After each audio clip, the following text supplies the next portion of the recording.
Here, I just hit the record button. So behave, you guys. You guys ask your questions. You and Peter were having this conversation about China and treasuries and everything else. So go ahead. Good, Peter. Yeah, so Ira, the yuan put in another low for the year today. Yep. And yes, Angelo just saw an article claiming that they're selling treasuries. So we're stitching together narratives about that. I don't know that they're selling treasuries. Again, they're just not replacing them. It's kind of like the Fed's QE. When it ends, are they selling? No, they're just not replacing them when they come. When they hit their due date and they surrender them for cash, they're just not replacing them. So, there's a big difference in that. It's like if the Fed were to become an active seller of their balance sheet, it's far different than letting them just, run down as they expire and just not replacing them. So I don't know. I know that that's been floating around. I just don't see it. Or I don't think it would be wise, and I don't think China wants to play that card. You guys, it was from this room that I wrote that blog last night in response, to two things, of course, was Kyle Bass's piece, which you guys did a really nice job with last week or 2 weeks. I can't remember my timeline, but it was probably 7 or 8 days ago, I imagine.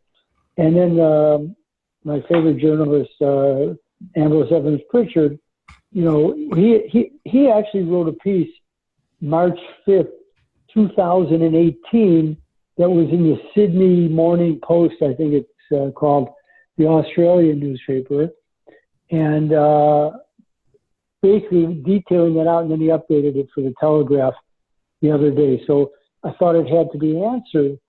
I don't think, first of all, I don't think China is pushing the currency lower. I truly don't, because I think Bob Lighthizer would be all over it. And they're not looking to whack him. I just think that Pritchard had it right, is that money is just, it's finding an early exit point. And it's not a lot. It doesn't take a lot at this point in time to move it. But people are a little nervous. And I thought that one of the more interesting things about the Pritchard piece is that he was tying it into the move in Bitcoin. Because if the Chinese are using, if you buy Bitcoin and you can pay for it with your currency, all of a sudden you're moving money out. And that was a pretty good assessment because we've seen a substantial move here in Bitcoin, 40%. So I'm not going there. What I find more interesting, of course, is what was also brought up. I think it was Angelo who brought it up about when Kyle Bass talked about the yield curve in Hong Kong, which today is trading 14.5, negative 14.5. So that's the problem for the Chinese. But Hong Kong as much as anybody, because when you want to defend a currency peg, you do have to raise interest rates as part. You can intervene all you want, but if you don't do it by tightening money, you're really fighting. You've come to a gunfight with a knife, so that's not going to work. And yet they're so levered up, they have to be very careful here. It's a far more dangerous situation, but the market doesn't give a shit, as we see. You know what? Carry on, boys. Stay calm. It's all good. So I can only trade and act upon what the market does. I can't force it to see or respond to things, but we do see how fast things can change. And I'll give a hat to Judd and this room, because last week we were talking about the grains and Judd was urging caution. And we've had a pretty substantial move here in the grains in 2.5 days. I mean, that corn chart has gone from looking absolutely beleaguered to not bad. And I know there's an expiration in there, but it is interesting. So we do see how fast things can change. Ira, Judd literally TikToked the grains. He said, wait until expiration day. Yeah, expiration day came, what was it? Was it yesterday, day before? Well, I said Tuesday. Yep. I said that was it. And zoom to the moon. Yep. Well, and these funds are massively short corn and beans, massively, and wheat. So again, I don't know where their break point is, but they better be getting a little bit nervous because now they're going to worry. Now we're into a weather market, which is far different than concentrating on tariffs and everything else. And even the Chinese, the Chinese are very astute traders, and they'll be aware that all those shorts out there, they have to start buying before these shorts start covering because they got to make sure that they have enough grain, regardless of how big the Latin American crop was. They cannot afford to be caught off. And with grain prices, really, if you look at a 10-year chart, we're still at very low levels. They can't afford to get into a race with the hedge funds who are massively short. So the grains can get really volatile. I'm watching them closely. If I told you my only position was long oats, which I bought the other day pretty well. So, most people don't trade oats, but I actually do the numbers on those. I'm a little insane because there's no volume there. And there's a few people who really like to screw with the market. And you get to see them bounce around. I'm sure there's people trading in certain high-frequency trading rooms where, they put the beginner traders into this stuff and trying to figure out long shorts. But, there's days where 250, 300 contracts trade, maybe days less.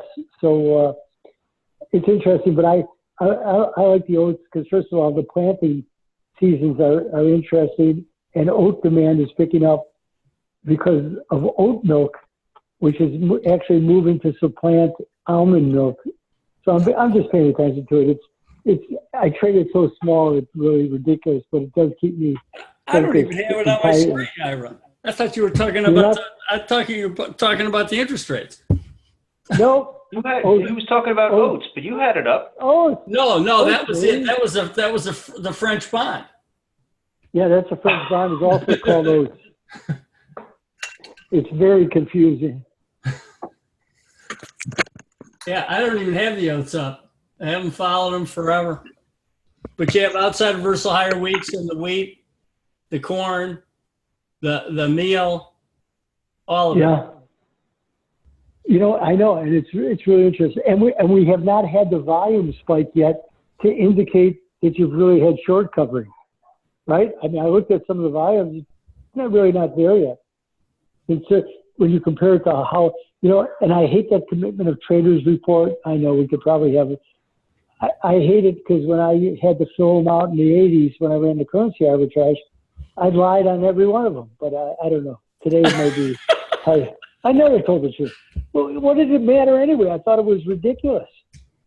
Because with all the hedging that goes on and all the derivative trading, you can't tell what anybody's real position is, especially, in bonds and currency. It's too difficult. So I don't know why anybody makes such a big deal out of it, but they do. So again, it's another one of those. I pay attention to it because the market pays attention to it. What else you got late in the afternoon? So Ira, going back to China, I was with Peter having a conversation and just connecting several dots. So as I was telling everyone earlier, the Chinese data that has come out over the last couple of days for April on a rate of change basis, year over year rate of change in our models is looking pretty crappy, right? Yeah, and then I said, this 40% rally we've had in Bitcoin, that's sort of interesting because, maybe that's the mainland Chinese converting, offshore yuan into Bitcoin. And then today, the media trying to spin the fact that China is selling some treasuries as retaliatory. And I said, no, I don't think so. I think that's China trying to raise cash. Yeah, it's bullshit. I don't believe that story. It's a nice story for somebody in the media, but I just don't buy it. China would be ramping up their battle here. And when I read the South China Morning Post, they're trying to instill calm. They're not trying to ratchet this up. I think more of everything we saw was, of course, yesterday's comments about Trump not going to put tariffs on the auto sector. You can look when that rally really started, and of course, you know, 4 sources. God, I wish I knew who these sources were. And then, of course, today you have Wilbur Ross. Got you know, Mr. Ed was smarter, but Wilbur will have to do it.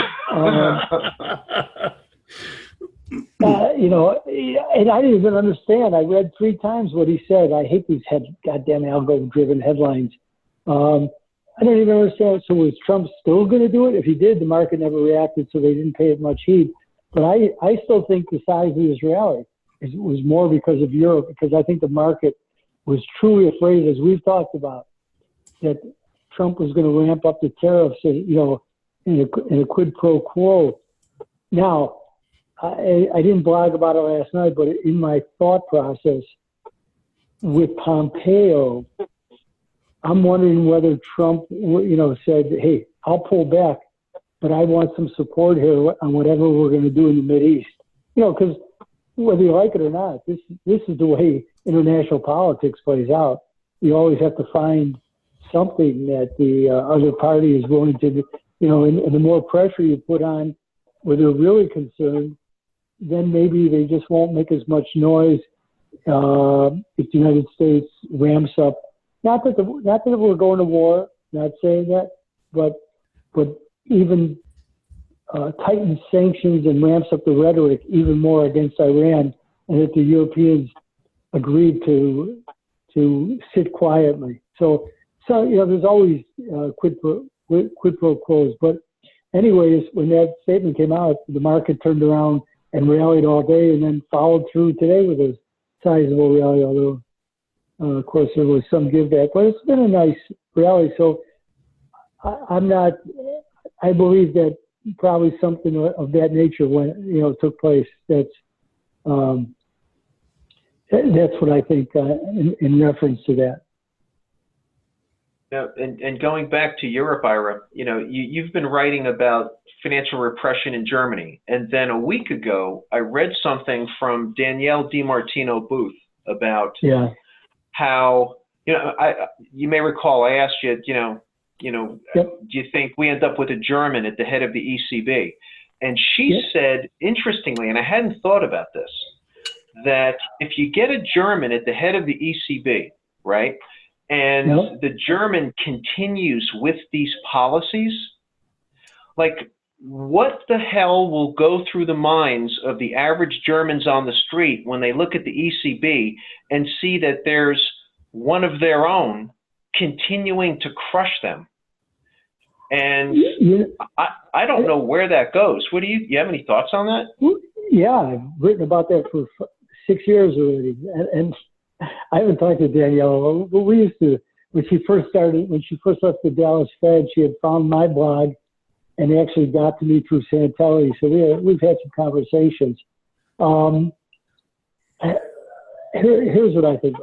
I think it makes it more palatable for Germans to have a German at the helm.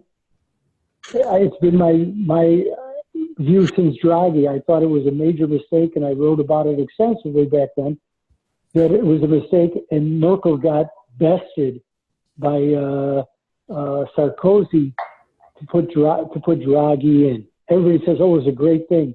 No, it wasn't, because you would have gotten the Germans to be better in accepting all these things. And maybe because things would have been differently, so you wouldn't have had this and that, but who knows that it would have been better. You know, because back in 2011, I was right. I thought for sure Axel Weber, well, I wasn't sure, but I thought he would have been the best choice because it would have placated the Germans going, okay, we may not agree with this stuff, but at least we have somebody we trust. They don't trust Draghi for a minute. In fact, it's interesting that Matt, that was you, right? Who started this discussion? Yeah. Yeah, it was either me or Cicero. Okay. So today, this morning, Jens Wiedmann was speaking. And the Financial Times, which I now call I now have a new word for the Financial Times. I call it Mary Poppins, because everything comes with a spoonful of sugar. It's so, they're like ridiculous. But they report out that Wiedemann, here's the way they spun it, is softening himself in regards to, because he was blasting the Germans for saving too much. That German businesses don't spend enough on research. They save too much. They need to pile more money back. So he was taking the task for running big trade surpluses and balance of payments surpluses and thought they should do that. So now he's softening himself. Well, he's been actually softening himself for a year, and I think he wants his job so bad. Of course, it's all going to get caught up in politics. But I think the Germans would readily accept Jens Wiedemann and feel much more confident with a German at the helm. So I would take the other side of that. That the Germans would get a little quieter, and it would be a good thing. As people like to remind, and it's rightfully so, the alternative for Deutschland, the alt-right party in Germany, which has really gained in prestige, began as a response to the ECB. It didn't start with immigration. It was they started in 2013, long before the immigration issue became an issue. It was being pissed.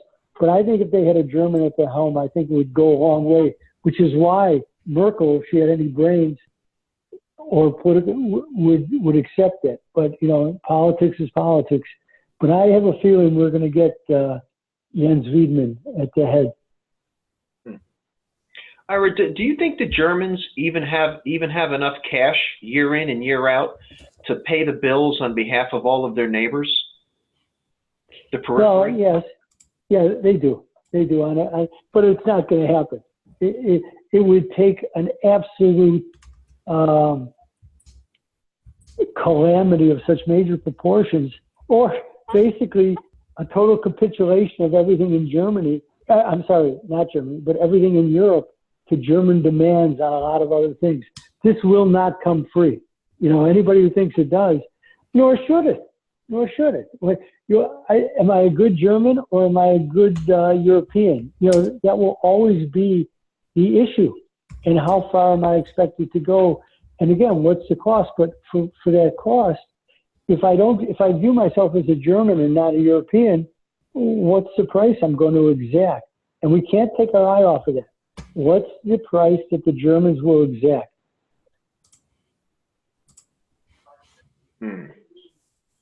And that'll be the sticking point. Otherwise, here will be the absolute ultimate litmus test. And you can watch it because we'll see it. And I think it's in a 3-year time period.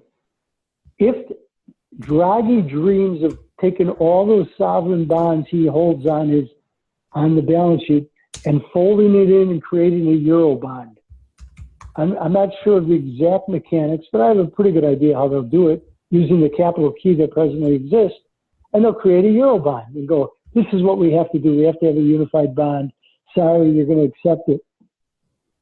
But except, of course, the Germans won't accept it. And everybody says, well, you got to do it for the good of Europe. And the Germans go, you know what? Everybody talks very big, but except that it's Germany who stands to bear the ultimate financial pain of it. So, it's easy to say you should do this, you should do this, you should do this, you should do this. Of course, in America, you should pay 70% tax. So that, not that it would solve anything, it wouldn't, but it would make people feel good. So this idea, everything in Europe will come down to whether or not they're going to use the ECB balance sheet to create a Euro bond.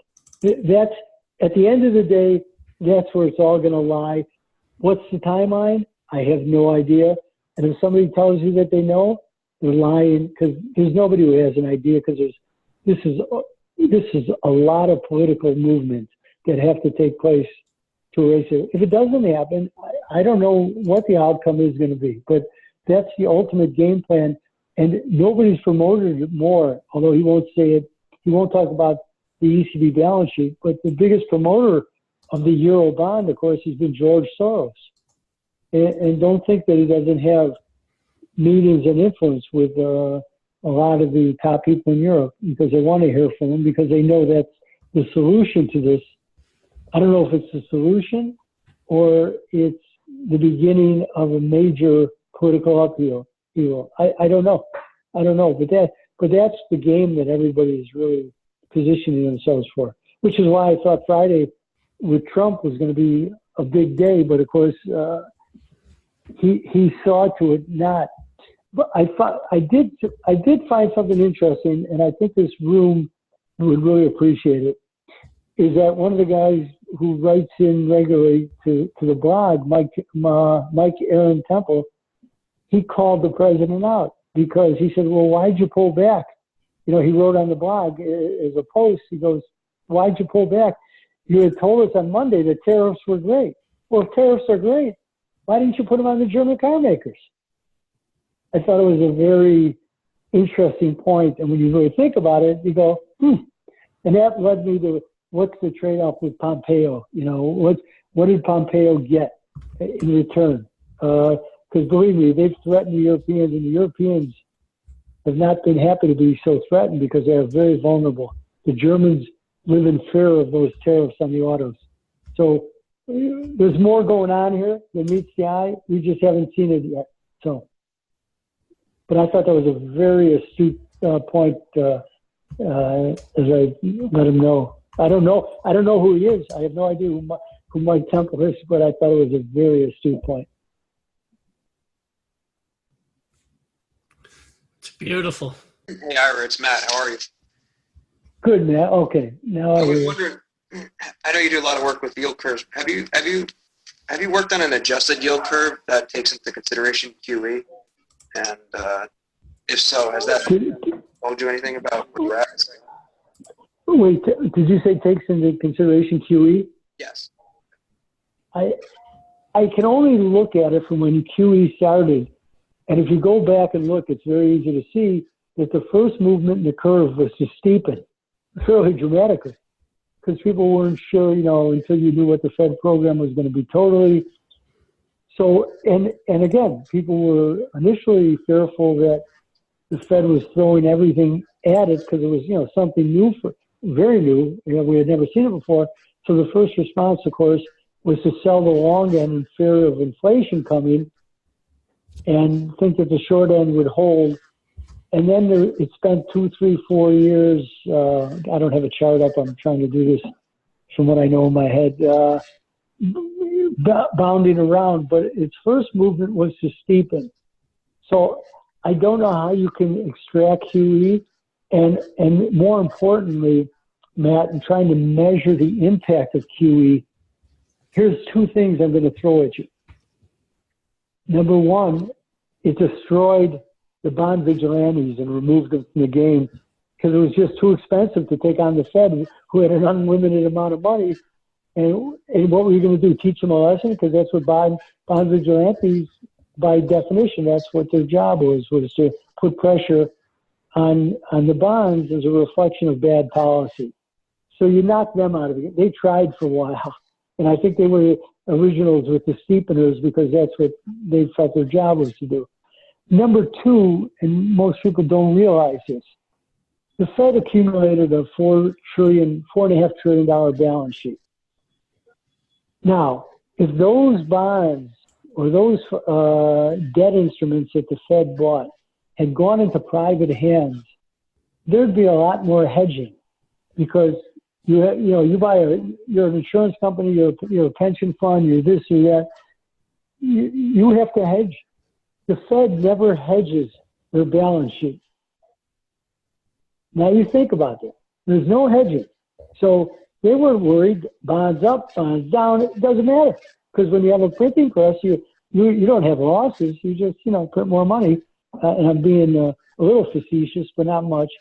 So they've never hedged. So you took them out of the game too. So I'm going to throw it back to you. How do I, in fact, measure the impact of QE?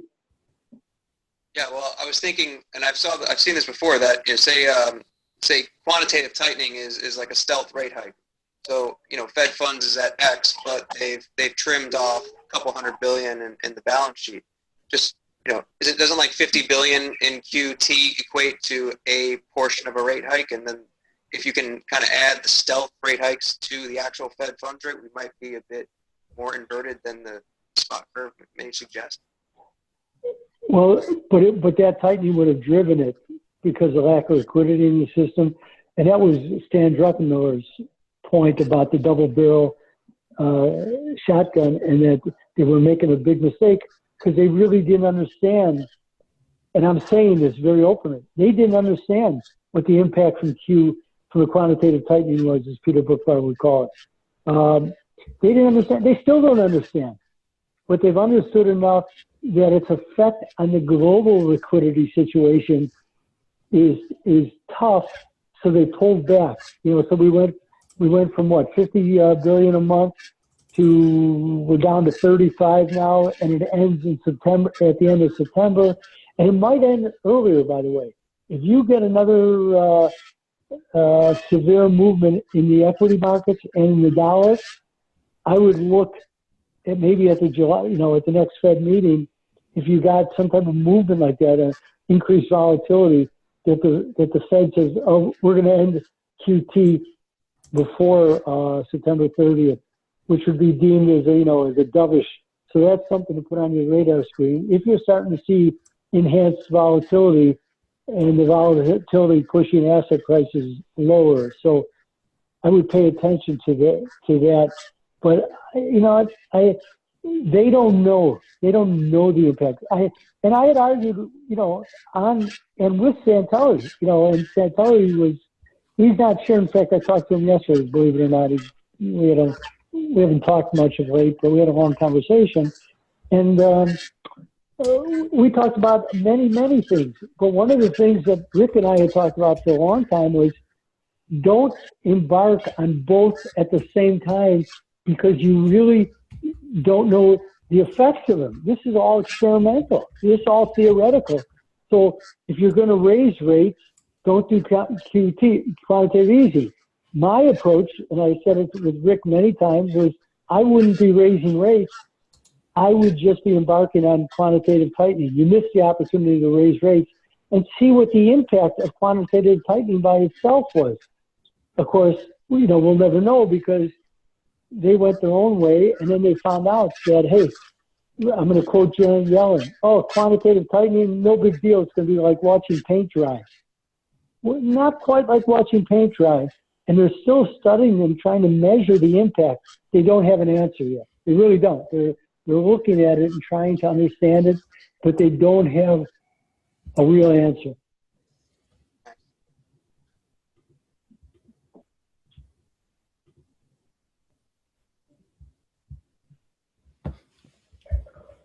All right. Anybody have any other questions?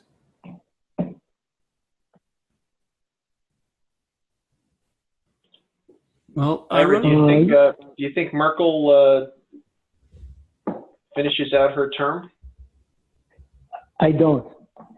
But we'll find out next week. Next week are the European elections, which is interesting. It's interesting what happened today. The euro was weak. I mean, based on my whole thinking, the Swiss should have been the weakest currency today of the majors. But the euro and the yen weakened, but that was basically because the Nikkei's come all the way back. The Swiss held up better than I thought it would. And the euro is the one that really, on a relative basis, got hit pretty hard, which kind of, that surprised me. But I'm just wondering whether people are putting on hedges ahead of the European elections.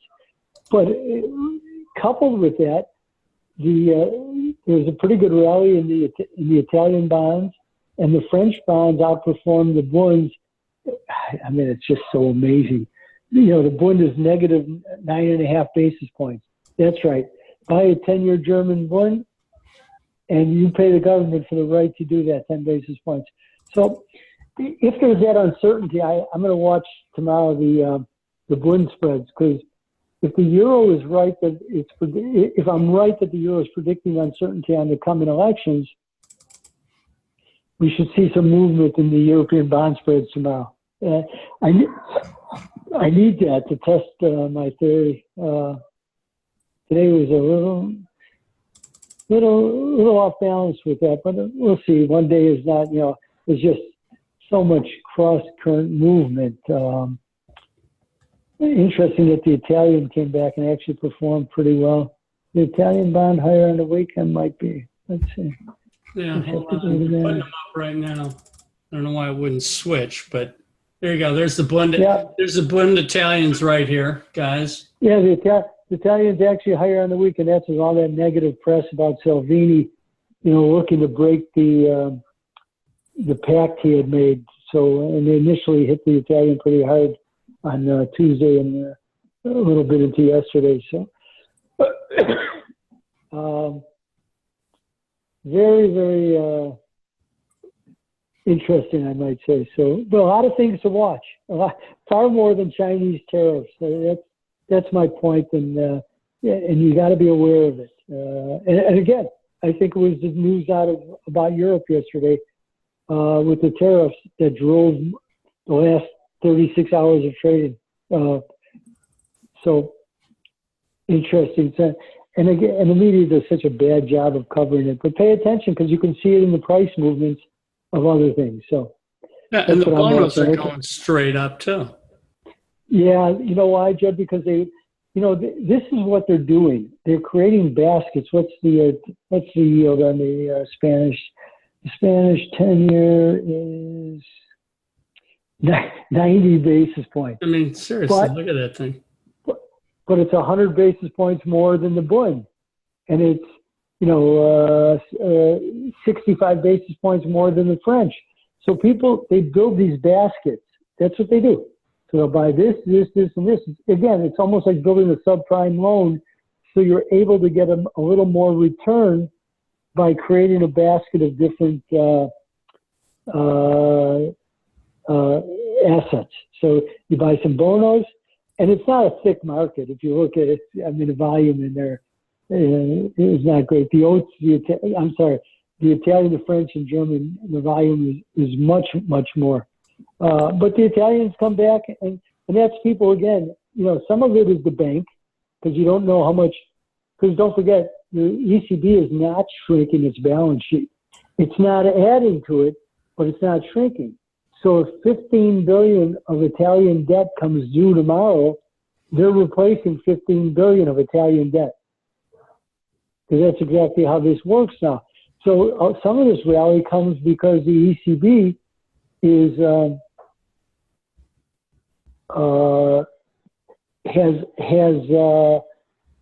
has things to purchase, and don't look to see that Mario Draghi's son, who used to be a fixed income trader at Morgan Stanley, now works for a hedge fund.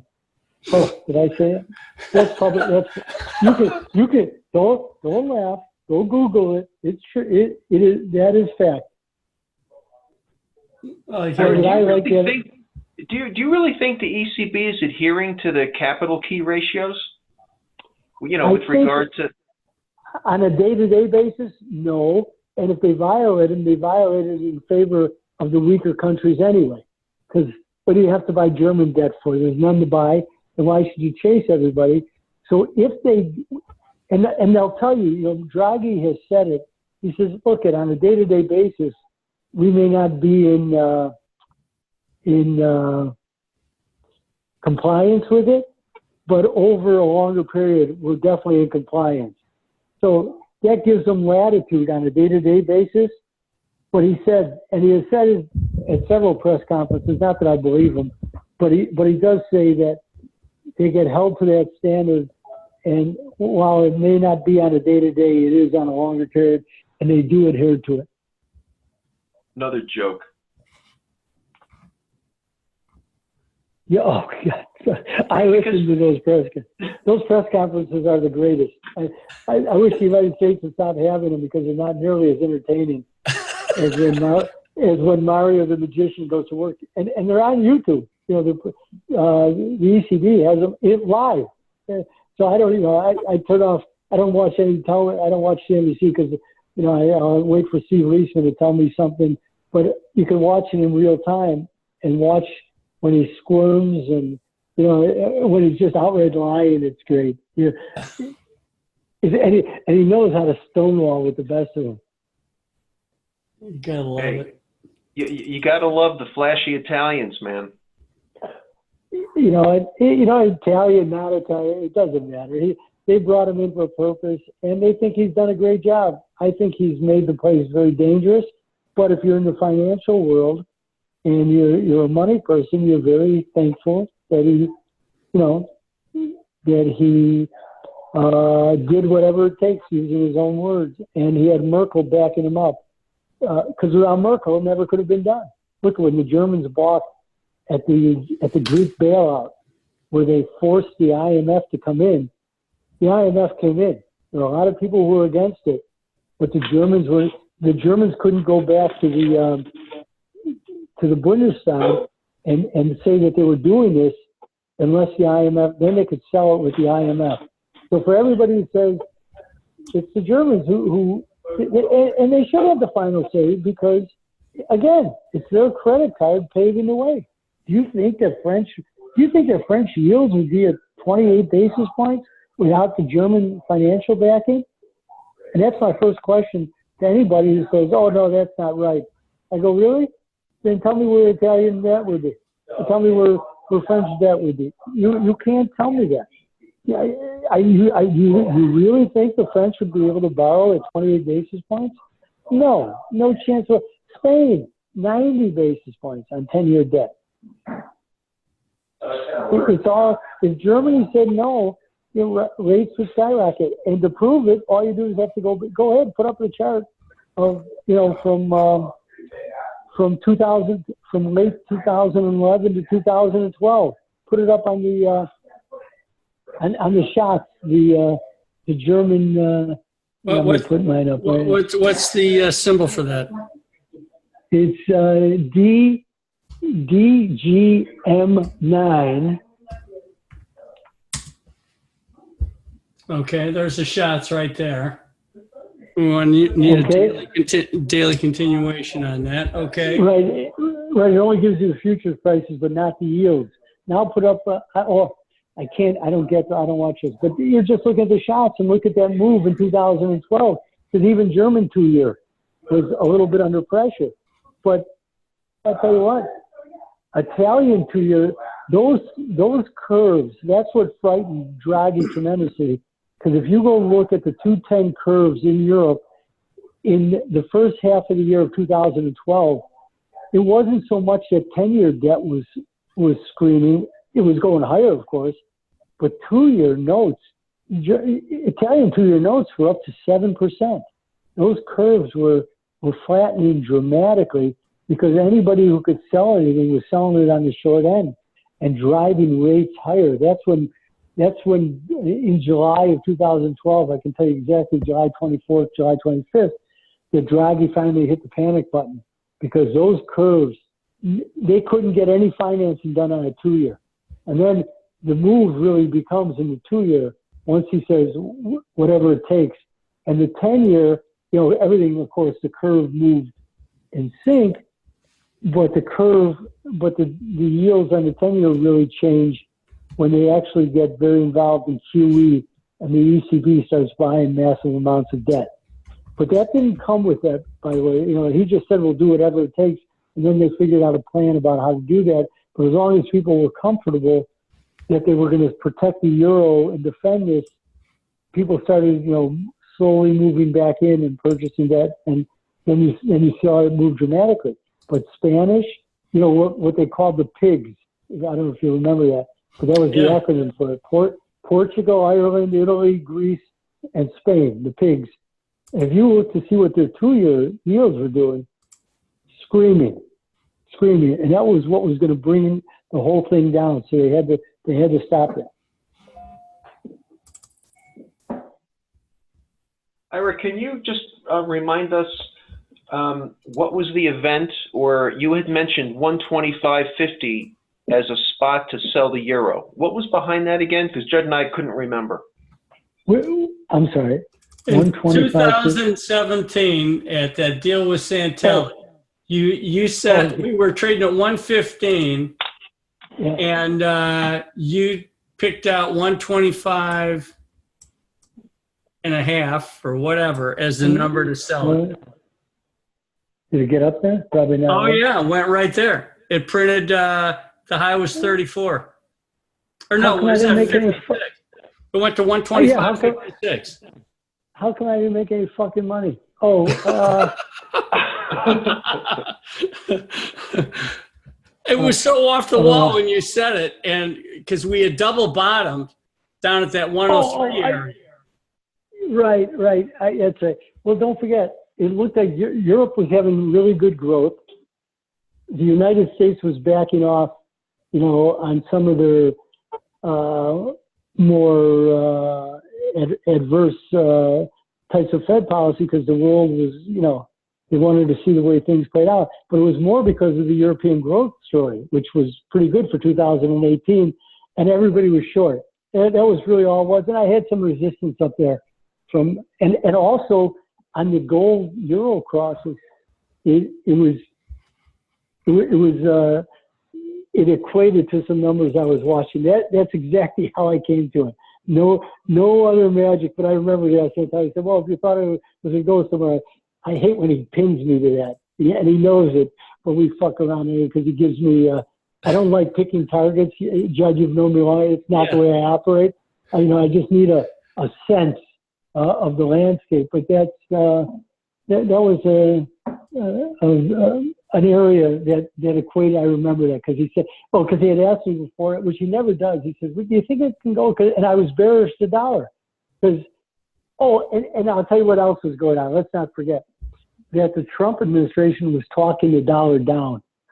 If you remember, he had the meetings with the CEOs and the National Association of Manufacturers was pushing for a weaker dollar. And Europe was just showing better numbers. So, okay, I'm game. They had, got through it.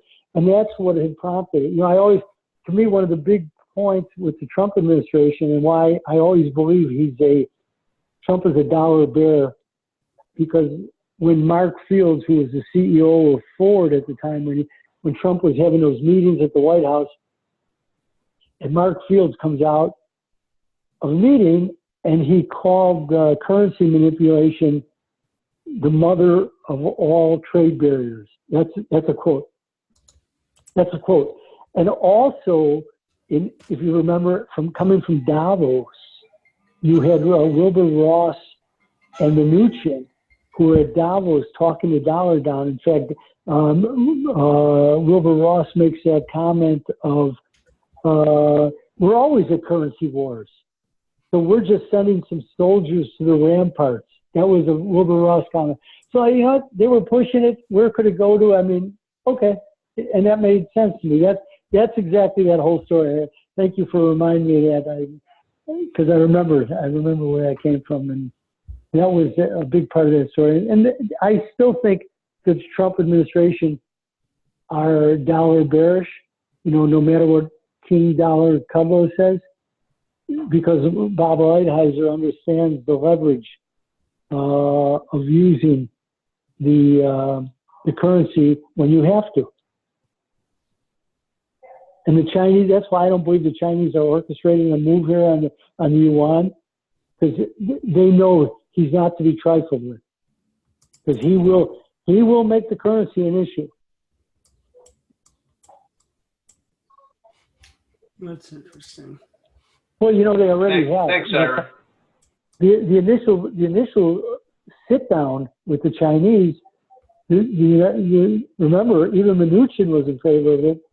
And believe me, Mnuchin, representing Wall Street, is the perennial dove on these tariffs. Everything that comes out of his mouth, that's what he speaks to. But even Mnuchin was talking about that they wanted a covenant in the agreement, talking about the inability to intervene in currency markets. And we haven't heard anything about that lately, but that was part of the original sit down and what they were trying to negotiate. So we still haven't heard the answer to that, which was another reason that Trump kind of surprised me on this tariff deal, because listen, he's very open about it, that Germany has been able to take advantage of being in the EU and having a substantially weaker currency than they would have if it was the Deutschmark. God, I only wish I could trade the Deutschmark. Because you know what? Because that's just an easy thing. Because the Deutschmark would rally against the world, and believe it or not, I still keep a Deutschmark quote up. CQG puts it up synthetically. I don't know if you know that. No, I didn't know that. Yeah, go ahead, hit it up. This is the greatest chart in the world. IUSD DEM. They synthetically created out of the euro currency based on the original equation on the formula. Put it up. It's at 175.04. Wow, and that looks like that's just. Go ahead. Go Yeah, ahead. got I it dare up. you. There's a weekly. Put up the monthly so we can really see history for all these young guys. Here's the Deutschmark. Wow. And the best of all is if you go to January 1st, 1999, the beginning of the euro, you see where it was, 172.06. So basically, since the commencement of the euro currency, the Deutschmark is, the euro is basically where it was at, 117 when it first traded. So this is an interest. I love watching this chart. I keep this up. This is just to see. It shows you the world in a little different perspective.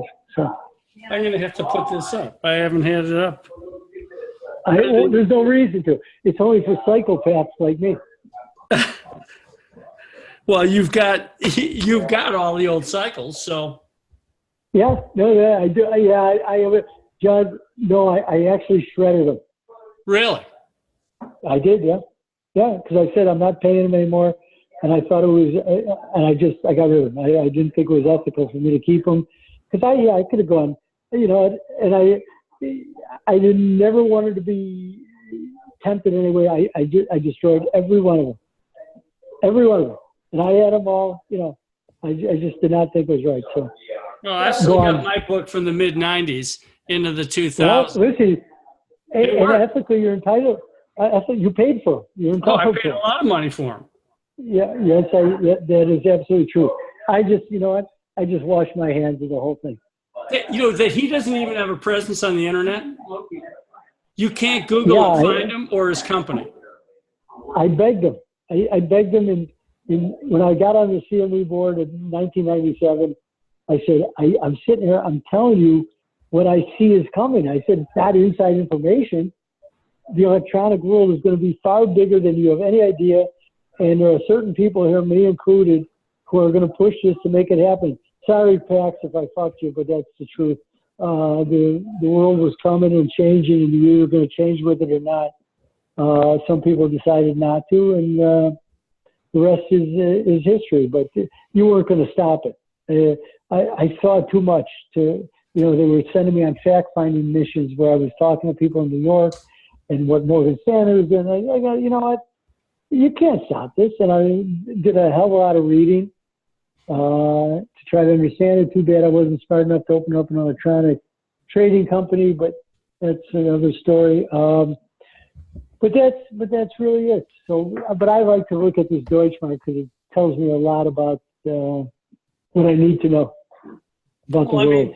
Even in 2016, when we were pushing in the euro, all those old cycles, there was no way the dollar was going higher.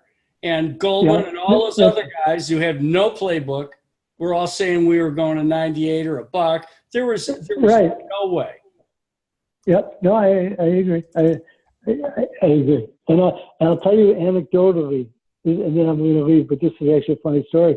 Because when I was on the CME board, and I used to get to meet with that was the best part about it, the people I would get to meet with, especially being supposedly the most knowledgeable currency guy. So Jean-Claude Trichet, the ECB president came to the CME. Oh, he wasn't the president yet. He wasn't the president yet. He was designated to be president after Wim Duisenberg from the Netherlands. So he came to the CME, he was doing a tour, and so we got to meet with him.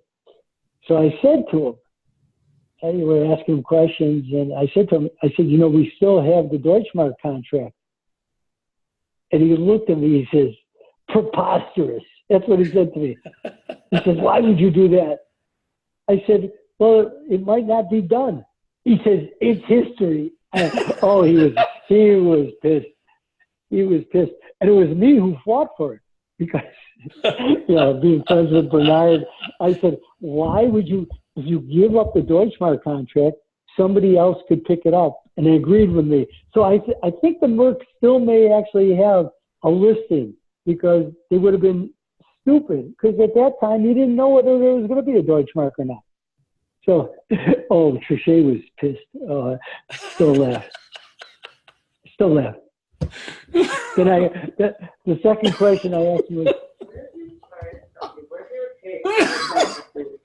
for what? Very multi. Might be like right up here, right? Right, yeah. I asked him about, at that time, I think the euro yen when he was there was trading around 102. Okay, I mean, which was crazy. 102. Let's take a look. I can tell you exactly the date by doing this. Oh yeah. So, yeah, it was back in 2012. Yeah. No, I'm going all the way farther back to 2000 because I was still on the board. So it's right in there. It was down to 90. And I asked him about, what do you think of that valuation? Oh, that's when it bottomed in the first quarter of 2000. And I asked him, because the euro was so weak and the yen was only, and I knew he was interested. That's brutal. He likes to throw that sort of say, that's brutal. I said, can it hold there? He said, absolutely not. Well, that's when they went down and the euro went down and tested that unnegated cycle. It's still never been negated. Right. Which is the stone cold low of the euro. And then you get 9/11, of course. And the movements that took place out there. Because the euro goes down to 82.5 cents, 82.35. Is that the cycle? I can probably remember it. Yeah. And the euro yen was, because, Germany was the sick man of Europe, and everything was, was questionable. So, and the Germans wanted a weak, what people don't understand, they wanted a weak euro to build up their export sector. So they were pushing hard for policies that would weaken the euro. What a different world we live in, but that was fact.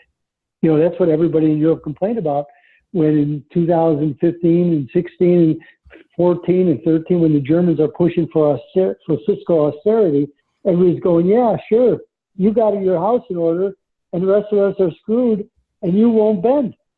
That was they were suffering. Look at the Greeks came out and met when Merkel came to Greece. They were carrying Nazi flags. It was not, and people were screaming about austerity and complaining how the Germans went down. We're all in favor of austerity now that they were having great success. But when in 2001, 2002, all they did was want a weak currency and stimulus, and they paid for it. But that's that. But it's fun to watch the Deutschmark. It's got a lot of history, and you can take it all the way back. So I love looking at that chart. Well, it's back up on my screen. I didn't even know they had it. I thought it just flipped it in the euro, and that was the end of it. Yeah, they did until they had to bring it back, and Mr. Cycle forced him to bring it back. Oh, he did. Oh, that figures. CQG. Yeah, he did. He did, because him and I had a long discussion about it. He says, I still need to see this. I said, absolutely right. So he's the one who, he always battled with him. Yeah, well, they wouldn't have data if it wasn't for him. He did. You know what? They should send him a giant check. They owe him big. Matt, all the currency data in the world is his work. I know that. Absolutely. I know where to find them. Absolutely. absolutely his work. He made that. He would battle them, and then they'd see the wisdom that he was trying to show them. But he needed it, so it served both their purposes. But they didn't want to, oh no. And then they would always